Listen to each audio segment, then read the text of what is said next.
গিয়েছিলাম আম পাড়তে এবং পরবর্তীতে ভাবলাম যে একটা ভিডিও করে ফেলি। সো দেখতেই পাচ্ছেন কিউট অ্যান্ড কি সুন্দর আম যা নিজের হাতে পাড়া হয়েছে ছাদে উঠে, এবং এখানে বেশ আম পাড়া হয়েছে। যদি দেখেন তাহলে বুঝতে পারবেন যদি শেষ পর্যন্ত দেখেন।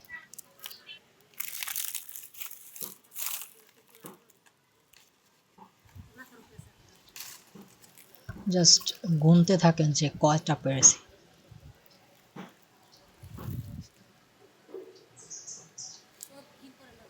ওকে, একটা।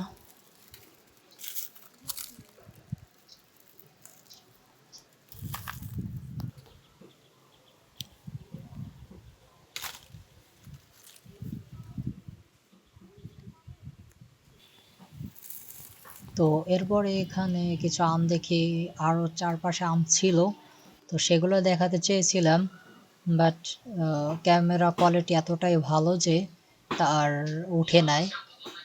বাট পাতার যে কালারগুলো ছিল সেগুলো বেশ সুন্দর ছিল, অ্যান্ড প্রাকৃতিক কালারগুলো অবশ্যই সুন্দরই হয়। আর এখানে অল্প আম পাড়া হয়েছে, খুব বেশি একটা পাড়া হয় নাই, কাঁচা আম ছিল তো এগুলো, আর এগুলো পাকলে আরও অনেক মিষ্টি লাগে, দ্যাটস ওয়াই তেমনটা বেশি পাড়া হয় না। সো পরবর্তীতে আবার পারবো।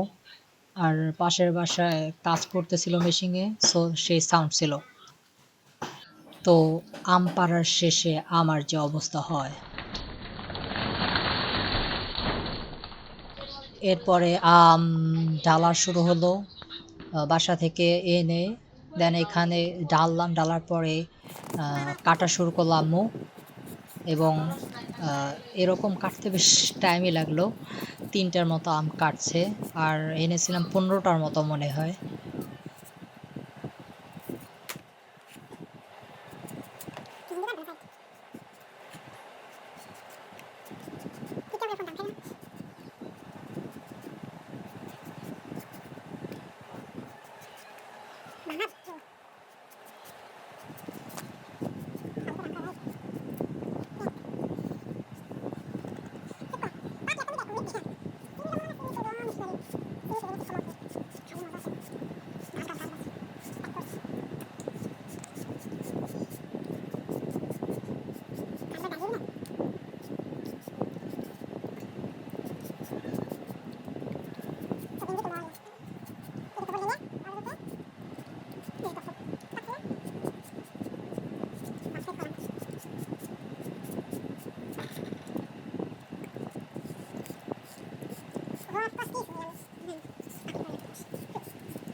আম্মু বললো মরিচ লাগবো, তাই ফ্রিজ থেকে কয়টা লাগবে জিজ্ঞেস করে, সো মরিচ ধুয়ে তারপরে দিলাম।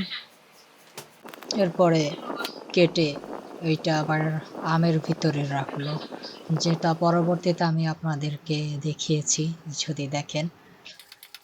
দেন এরপরে চললো আম বানানোর কার্যক্রম।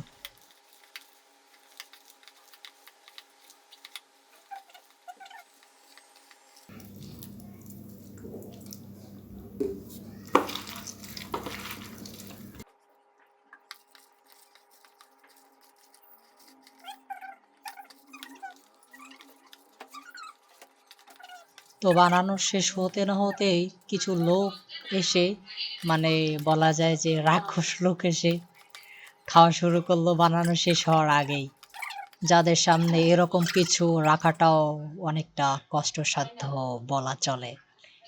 কজ তারা এসব দেখলে পরে আর মুখের যে জিহ্বার যে পানিটা, এটা মানে রাখতে পারে না, একেবারে ফালাই দেয় বলা যায়। এবার ছিল আমার খাওয়ার রিভিউ, যেটা সত্যি বলতে আসলেই খেতে খুবই দুর্দান্ত ছিল এবং বেশ টেস্ট ছিল। কি আপনারও খেতে ইচ্ছে করছে নাকি? তাহলে চলে আসুন।